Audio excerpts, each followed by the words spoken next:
Hello students, welcome back to our classes again. कैसे हो आप सब? आई होप आप सब अपने घरों पर बिल्कुल स्वस्थ है और मज़े में है, बिल्कुल अपना काम भी टाइम से कर रहे हैं और आपका परिवार के साथ अपना हंसी खुशी का टाइम स्पेंड कर रहे हैं। स्टूडेंट्स, आज की वीडियो स्टार्ट करने से पहले आप अपने साथ अपनी एक फेयर या फिर रफ नोटबुक भी ले लीजिए और मैथमेटिक्स की बुक भी ले लीजिए। आज आपको बुक की ज़रूरत पढ़ने वाली है क्योंकि कुछ क्वेश्चंस ऐसे हैं जो मैं यहाँ पर अभी लिखने वाला नहीं हूँ, लेकिन उनके आंसर जरूर आपको साथ के साथ बताता रहूँगा। ठीक है स्टूडेंट्स, चलो अब क्वेश्चन नंबर 4 के साथ शुरू करते हैं बिकॉज हम इससे पहले वाले क्वेश्चंस कर चुके हैं। एक्सरसाइज 5.1, ये 2 थोड़ा गलती से लिख दिया, तो हमारा क्वेश्चन चल रहा है 5.1 चल रही है। एक्सरसाइज 5.1 चल रही है, आपका क्वेश्चन नंबर 4 करना है, तो चलो स्टार्ट करते हैं। क्वेश्चन नंबर 4 आपको क्या कहता है? Find the angle which is equal to its complement. Complement angle है ना, which is complement angle find out करना है जो इक्वल है। कॉम्प्लीमेंट क्या होता है? कॉम्प्लीमेंट्री एंगल, ऐसे दो एंगल्स जिनका सम 90 डिग्री है। तो इसने क्या कहा? Angle which is equal to its complement. तो यहां पर आप करेंगे लेट। सॉल्यूशन शुरू करते हैं। लेट एन एंगल, कोई भी angle x and complement of the x is equal to also x is x according to question. अब कॉम्प्लीमेंट भी हमने x क्यों मान लिया? x का कॉम्प्लीमेंट x क्यों मान लिया? बिकॉज इसने तो कहा है angle which is equal to its complement. Complement के इक्वल, एंगल भी x कॉम्प्लीमेंट भी x, दोनों क्या हो गए? इक्वल। नाउ अगर मैं दोनों कॉम्प्लीमेंट एंगल्स को ऐड करता हूं तो क्या मिलेगा? 90 डिग्री। ठीक है, अब x plus x 2x which is equal to 90 degree, x is equal to 90 degree divided by 2 which is equal to 45. x is equal to 45 degree and this is your answer. यही तो आपका answer है। आपको ये बताना था वो angle जो अपने कॉम्प्लीमेंट्री के इक्वल है, तो हमने लेट कर लिया। एंगल कितना है? x, तो उसका कॉम्प्लीमेंट्री भी कितना है? x। तो दोनों को सम करोगे तो कितना आएगा? कॉम्प्लीमेंट का मतलब ही क्या है? ऐड करने में 90 आना चाहिए। 2x is equal to 90, x is equal to 45 degree. So answer जो आपका पूछा गया था वो कितना आ गया? 45 डिग्री। खत्म। Question number 4 complete. थोड़ा सा स्पीड में हुआ है लेकिन आई होप सबको समझ जरूर आया होगा। ठीक है, तो ये तो बात रही हमारे क्वेश्चन नंबर 4 की। अब मैं क्वेश्चन नंबर 5 लिखने वाला नहीं हूं, बस आपको एक बार थोड़ा सा बता देता हूं कि क्वेश्चन नंबर 5 में क्या पूछा है आपसे। तो क्वेश्चन नंबर 5 में, जैसे क्वेश्चन नंबर 4 में यहां से क्या पूछा आपसे? Find the angle which is equal to its complement. तो क्वेश्चन नंबर 5 में पूछता है, क्वेश्चन नंबर 5 की बात अगर मैं करूं और इसका सॉल्यूशन की बात करूं तो उसमें कहता है find the angle which is equal to its complement की जगह क्या आ गया उसका? Supplement angle. ठीक है, सप्लीमेंट एंगल कौन से होते हैं? जिन दो एंगल्स का सम 180 डिग्री आ जाए। तो इसको भी सेम तरीके से ही करेंगे। लेट द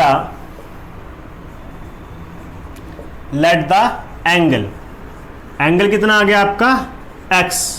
ठीक है, according to question supplement of x, supplement of x क्योंकि इक्वल है तो वो भी हम क्या मान लेंगे? x। क्वेश्चन क्या कहता है? सप्लीमेंट और जो आपका एंगल है और एंगल का सप्लीमेंट दोनों क्या होने चाहिए? बराबर। तो ये क्या हो गई? x हो गई। या फिर ये भी लिख सकते हो let the angle and the supplement of the angle is equal to x, x respectively, दोनों x हो जाएंगे। ठीक है, नाउ अब हमें पता है अगर दो एंगल सप्लीमेंट्री हैं तो उनका सम कितना आना चाहिए? उनका सम आना चाहिए 180 डिग्री। ठीक है, यहां पे लिख भी सकते हो सप्लीमेंट्री एंगल्स। क्या लिखोगे? Supplementary angles. तो ये कितना हो जाएगा? अब 2x हो जाएगा इज इक्वल टू 180 डिग्री हो जाएगा। x is equal to 180 degree divided by 2, because ये 2 कहाँ जाएगा? डिवाइड में। डिवाइड होने के बाद आंसर कितना आएगा? 90। And this is your answer. यही तो आंसर है हमारा। हमसे पूछा गया था वो एंगल बताओ जो अपने सप्लीमेंट के इक्वल है। अब देखो ये 90 डिग्री है, अब इसका सप्लीमेंट निकाल के देखो 180 माइनस 90, वो भी क्या आएगा 90, तो सप्लीमेंट के इक्वल है। तो हमेशा याद रखना 45 डिग्री कैसा है, एक ऐसा एंगल है जो अपने कॉम्प्लीमेंट के इक्वल है, और 90 डिग्री कैसा एंगल है जो अपने सप्लीमेंट के इक्वल है। ठीक है, तो ये तो बात हो गई हमारे क्वेश्चन नंबर 5 की। आई होप आप क्वेश्चन समझ रहे हो और ज़्यादा स्पीड नहीं है, ज़्यादा स्पीड तो नहीं है ना, आराम से चल रहे हैं, कोई दिक्कत नहीं है। ठीक है, तो अगर आपको लगे कि स्पीड ज़्यादा है तो आप क्या कर सकते हो, थोड़ा सा दोबारा प्ले करके देख लेना वीडियो, समझ जरूर आएगा। अब क्वेश्चन नंबर 6 की बात करते हैं। आप मैथ में देखो क्वेश्चन नंबर 6 में क्या लिखा हुआ है। हाँ ध्यान से देखो क्वेश्चन नंबर 6।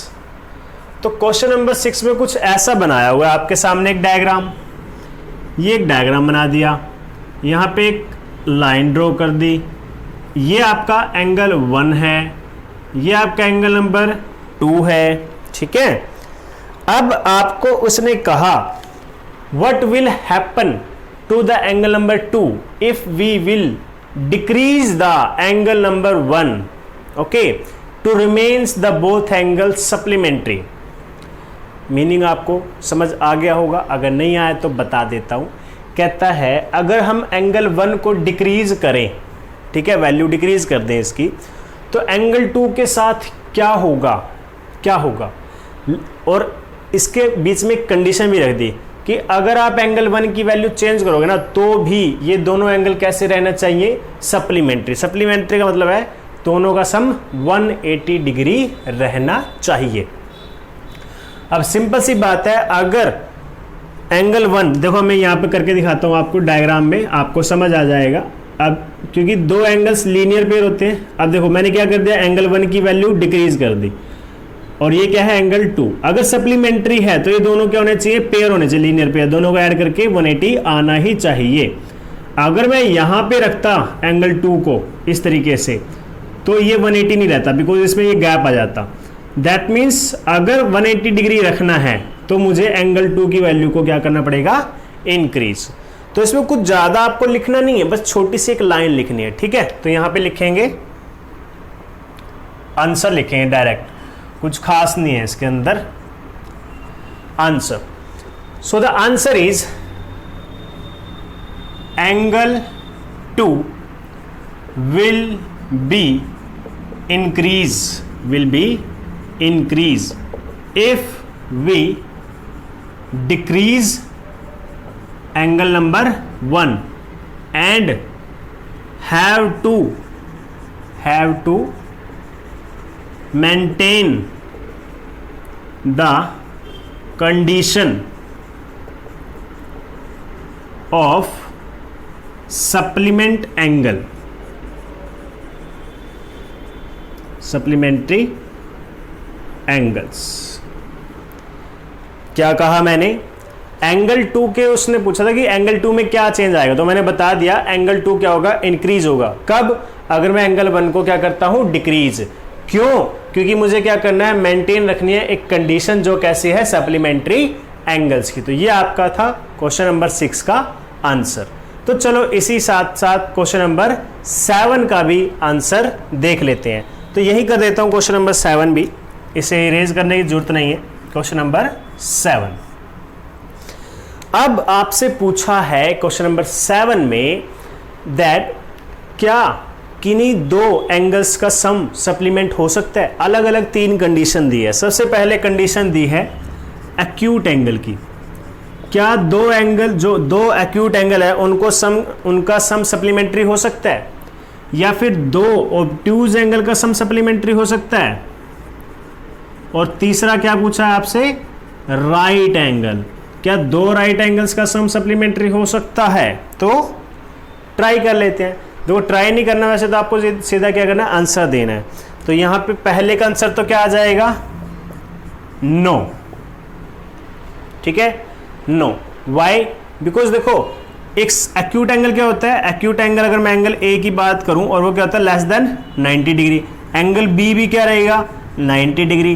दोनों का सम कर दो आप, ठीक है, क्या बनेगा, angle A plus angle B which is less than 180 degree. जब इक्वल नहीं है तो लेस देन ही रहेगा ना, तो that's why you can say that sum of two acute angles can never be supplement, या फिर ये भी लिख सकते हो two acute angles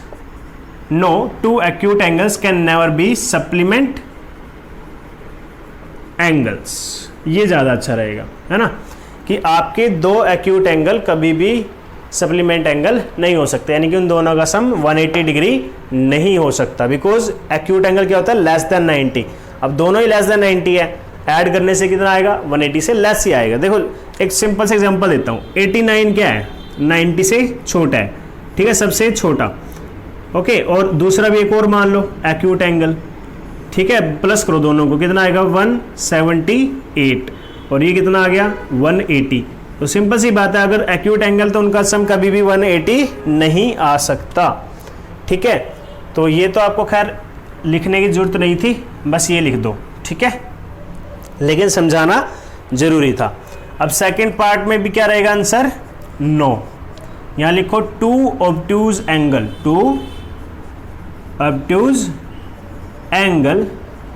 can never be supplementary angles.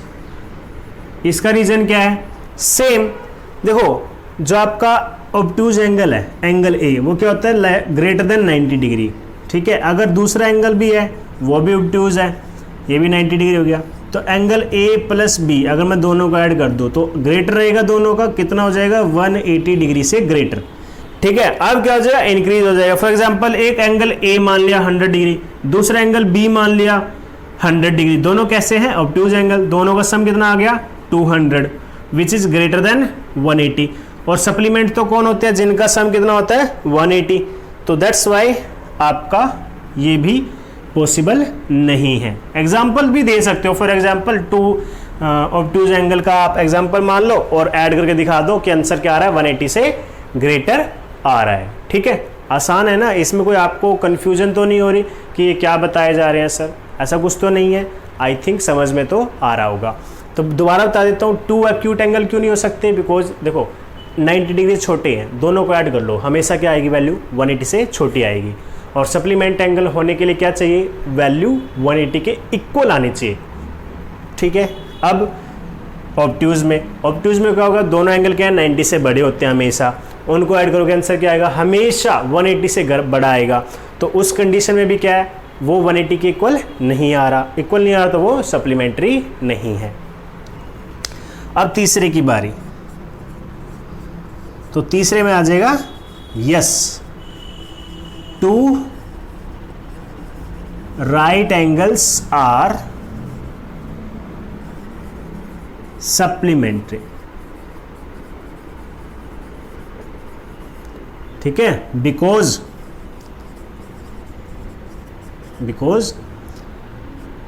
90 degree plus 90 degree is equal to 180 degree. एक राइट एंगल दूसरा right angle, दोनों का सम किया 180 आ गया, और यही तो चाहिए, टू एंगल्स का सम कितना आना चाहिए 180, तो ये बन गया आपका सप्लीमेंट्री। यहाँ पर अगर आप चाहो तो एक कंडीशन लिख सकते हो इसके लिए, क्या लिखोगे, angle A plus angle B is greater than 180 degree, और यहाँ पे angle A plus angle B is less than 180 degree. खत्म, ये कंडीशंस लिख दो, पता चल जाएगा कि हाँ भाई क्यों ये सप्लीमेंट्री नहीं हो सकते हैं।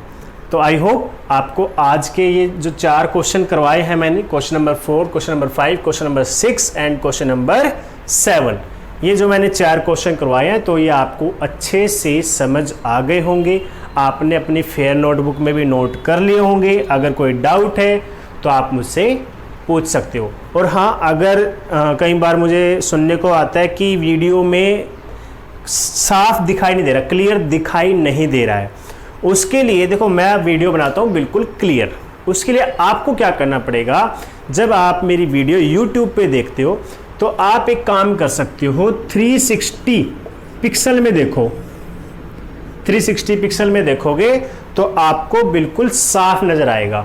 360 के साथ साथ 240 पिक्सल में भी देखोगे तो भी आपको साफ साफ नजर आएगा। अब वो 260 और 360 और 240 पिक्सल का जो ऑप्शन है, या तो आप किसी अपने घर में अगर कोई भी आपसे बड़ा है, भाई बहन या माता पिता कुछ भी, तो उनसे पूछ लेना, वो आपको बता देंगे, क्योंकि यूट्यूब का जो है पिक्सल का सभी को पता होता है कि कहाँ से इसकी क्वालिटी को इंक्रीज या डिक्रीज किया जा सकता है।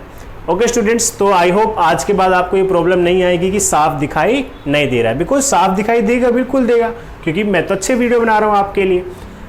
अगर फिर भी आपको प्रॉब्लम आ रही है फिर आप मुझे बता सकते हो, तो मैं कुछ और ट्राई करूँगा। ठीक है, तो स्टूडेंट्स आज की वीडियो में तो बस इतना ही, फिर मिलते हैं नेक्स्ट वीडियो में। Thank you, have a good day.